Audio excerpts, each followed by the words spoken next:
সারা দেশের ছাত্রলীগের নেতাকর্মীদের স্বেচ্ছায় পদত্যাগের হিড়িক পড়েছে। ঢেউ লেগেছে বেরোবি শাখা ছাত্রলীগের নেতাকর্মীদের মধ্যেও।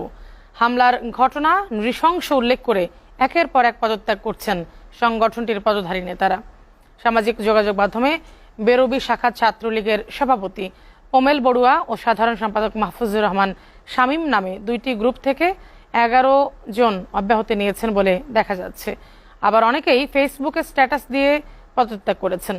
আবু সাইদের মৃত্যুর ঘটনা আদর্শ বহির্ভূত বলে রাজনীতি থেকে নিজেকে সরিয়ে নেওয়ার ঘোষণা দিয়েছেন বেরোবি ছাত্রলীগের সাংগঠনিক সম্পাদক শাহ মোহাম্মদ আরিফ। সহসভাপতি ফজলে রাব্বি লেখেন, ছাত্রলীগের সহসভাপতি পদ থেকে অব্যাহতি নিলাম। এদিকে ফেসবুকে দেয়া এক স্ট্যাটাসে শাহরিয়ার আবিদ মাহি লিখেছেন, বিবেকের তাড়নায় কক্সবাজার মেডিকেল কলেজের ছাত্রলীগের সাংগঠনিক সম্পাদক পদ থেকে পদত্যাগ করছি।